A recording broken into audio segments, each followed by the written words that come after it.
Deux des métamorphes les plus fous de tous les comics. Mais qui sort réellement vainqueur? Mister Fantastic, le génie de l'univers Marvel, peut tordre son corps et même ses molécules d'une manière que la plupart des héros ne peuvent même pas imaginer. Mais Plastic Man, c'est un dessin animé vivant avec une élasticité divine et aucune limite. Aujourd'hui, on va opposer ces puissances élastiques pour voir qui mérite vraiment la couronne. Alors, allons-y. Reed Richards, mieux connu sous le nom de Monsieur Fantastique, est le brillant leader des 4 Fantastiques et le chef de la Fondation du Futur. L'un des plus grands esprits scientifiques de l'univers Marvel, Reed a conçu un vaisseau spatial expérimental pour explorer les étoiles. Mais lorsque le financement gouvernemental allait être coupé, il a invité ses plus proches compagnons, Susan Storm, Johnny Storm et Ben Grimm, à l'accompagner lors d'un vol d'essai. Le lancement a fonctionné, au début. Mais dans l'espace profond, le blindage du vaisseau n'a pu bloquer les rafales de radiation cosmique d'une éruption solaire lors de leur entrée en hyperespace. Cette vague d'énergie a réécrit leur acide désoxyribonucléique mutant le corps de Reed en quelque chose d'extraordinaire, lui donnant la capacité de s'étirer, de se contorsionner et de se remodeler en presque tout ce qu'il pouvait imaginer, tandis que ses amis obtenaient leur propre pouvoir. Décidant d'utiliser ses nouvelles capacités pour le bien de l'humanité, Reed a fondé les 4 Fantastiques, l'une des toutes premières équipes de super-héros au monde. Le pouvoir de Monsieur Fantastique est incroyable. Il peut transformer l'ensemble de son corps en un état hyper élastique et totalement malléable. Cela signifie qu'il peut étirer ses bras sur plusieurs pâtés de maison, se tordre en formes impossibles ou se transformer en différentes formes d'essai. Qu'aucun corps humain ne devrait même être capable de prendre. À première vue, cela ne semble peut-être pas être le super pouvoir le plus impressionnant, mais entre les mains de Reed, il est incroyablement polyvalent et étonnamment puissant.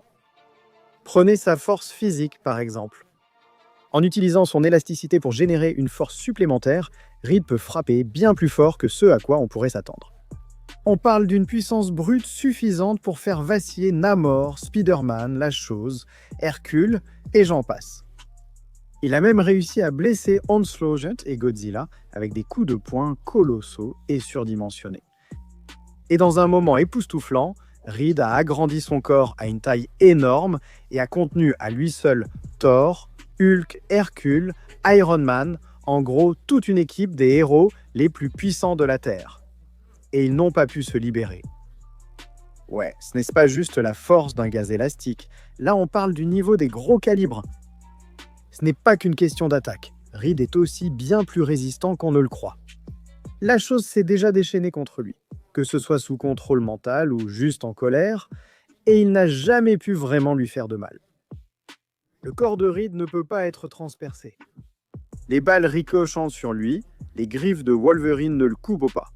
Et il a résisté à des décharges d'énergie extrêmes, de la force d'une étoile aux attaques de Galactus, voire d'un Superman cosmique. Mister Fantastique n'est pas seulement flexible, il est incroyablement difficile à mettre à terre. Mais le plus grand atout de Reed, c'est sa polyvalence hors du commun.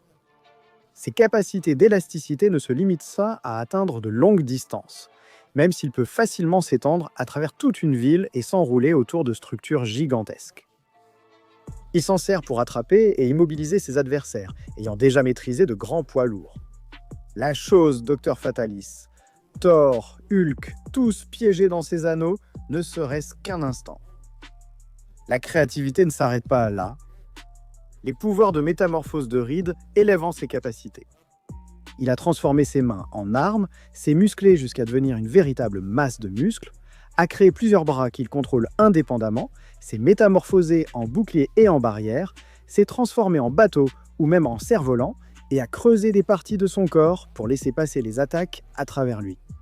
Et il ne cesse de repousser les limites de ses capacités comme jamais auparavant. Voilà le plus impressionnant, Reed a un contrôle mental absolu sur chaque molécule de son corps. Cela signifie que ces transformations ne sont pas seulement instinctives, elles sont précises, calculées et incroyablement efficaces. Donc oui, Monsieur Fantastique n'est pas seulement l'homme le plus intelligent du monde, c'est aussi un leader aguerri au combat, une véritable force cachée, l'un des héros les plus sous-estimés de Marvel. Hale O'Brien n'était pas exactement un citoyen modèle. C'était un petit escroc en plein coup avec son équipe. Alors qu'il était en train de forcer un coffre-fort, un garde est tombé sur la scène et a essayé de l'arrêter. Le chaos a éclaté lorsqu'un ami d'Hill a tiré sur le garde. Le garde a riposté, mais il a raté sa cible et a touché un conteneur de gaz chimique étrange. Les fumées se sont échappées, brûlant la peau d'Hill et le déchirant de l'intérieur. Saignant et en proie à une douleur atroce, il s'est enfui dans la voiture de fuite, mais ses amis l'ont jeté dehors sur la chaussée et l'ont laissé pour mort. Mais le gaz ne l'a pas tué. Au lieu de cela, il l'a transformé, lui donnant les pouvoirs étranges et hallucinants de l'élasticité et transformant Hale O'Brien en Plastic Man. Les pouvoirs de Plastic Man proviennent tous de cet accident étrange. Lorsque ce mélange chimique industriel inconnu s'est infiltré dans son sang par la blessure par balle, cela a déclenché une mutation totale de son corps. Son corps n'était plus tout à fait solide ni liquide. Il existe maintenant dans un étrange état fluide avec un contrôle moléculaire total, ce qui lui donne des capacités ridicules. Il paraît maigre et inexpérimenté en musculation, mais ne vous y fiez pas. Plastic Man est étonnamment fort. Assez fort pour malmener des poids lourds comme Shazam, maîtriser une version de Darkseid du multivers sombre et traverser des hordes entières de créatures cauchemardesques. Il a atteint des proportions dignes d'un immeuble et a même affronté Furnas, une version sanguinaire de Martian Manhunter qui a anéanti à lui seul la Ligue des Justiciers. Mais voici le plus fou, sa force n'est même pas son plus grand atout. Plastic Man est d'une durabilité absurde. Il a carrément affirmé être immortel, disant qu'il ne peut pas être blessé et qu'il est totalement insensible à la gravité ou à la physique. Une fois, il a été complètement gelé, brisé en morceaux et laissé au fond de l'océan pendant 1000 ans. Et quand quelqu'un a finalement rassemblé les morceaux, il s'est simplement reformé et a continué comme si de rien n'était. Le nom en dit déjà beaucoup. L'élasticité de Plastic Man a inscrit d'un tout autre niveau. Il peut s'étirer sur des centaines de mètres, gonfler jusqu'à la taille de gratte-ciel ou se transformer littéralement en n'importe quoi. Une voiture, une fusée, un dragon, Iron Man, Optimus Prime, mon petit poney. Il a tout fait, parfois, tout en même temps. Sa capacité à changer de forme n'a pas de plafond, pas de limite.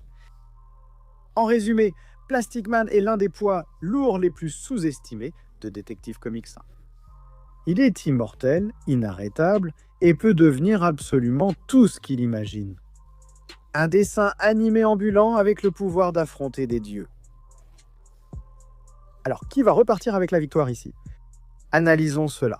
On parle de deux des plus grands métamorphes de tous les comics. Des légendes élastiques qui sont bien plus dangereuses que ce que les gens pensent. Ce sont vraiment des puissances sous-estimées. Prenons Monsieur Fantastique. Les gens aiment le cataloguer comme le gars intelligent et élastique des 4 Fantastiques, mais quand Reed Richards est à fond, il est discrètement l'un des héros les plus dangereux de Marvel. Il ne fait pas qu'étirer son corps, il manipule chaque molécule de son corps. Ça veut dire qu'il peut augmenter sa force, durcir son corps, au point que même les gros bras ne peuvent pas le briser, et même prendre du volume pour mettre un coup de poing à Godzilla en pleine mâchoire. Il a maîtrisé les Avengers, encaissé des attaques insensées. Et voilà la partie la plus folle. Il a compris comment s'étirer dans la 4e dimension et y entraîner d'autres personnes, les laissant à l'envers dans un endroit que leur cerveau ne peut même pas comprendre. Oui, Reed Richards peut devenir effrayant et puissant. Mais même avec tout ça, et même si tu lui donnes du temps de préparation, il ne battra toujours pas Plastic Man. Bien sûr, tu pourrais dire que Reed trouverait un moyen. Après tout, c'est l'homme le plus intelligent des comics. S'il y a bien quelqu'un capable de mettre au point une contre-mesure contre Plastic Man, c'est lui. C'est le même gars qui a construit des armes capables de tuer des Célestes. Mais voilà le hic, même Batman n'a pas de plan efficace pour neutraliser Plastic Man. Donc oui, plus facile à dire qu'à faire. Et honnêtement, les arguments sur le temps de préparation sont un peu paresseux. Pouvoir contre pouvoir, Plastic Man écrase Reed.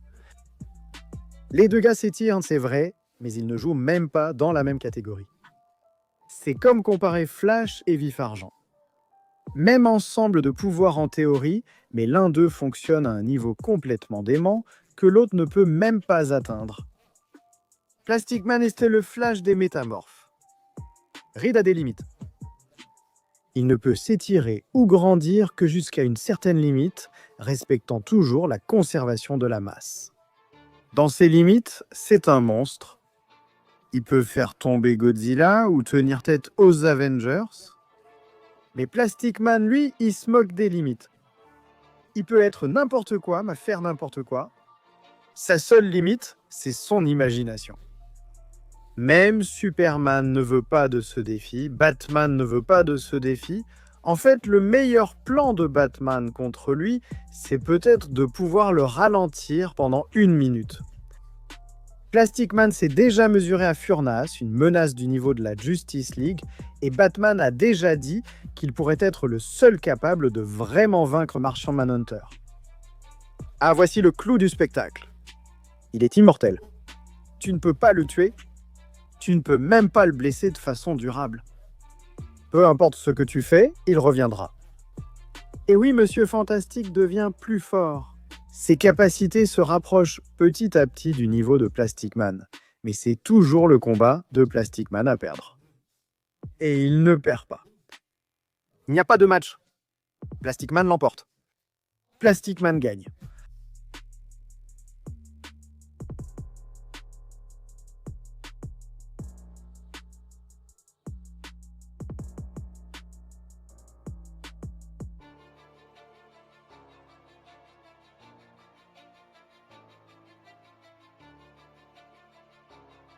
Merci.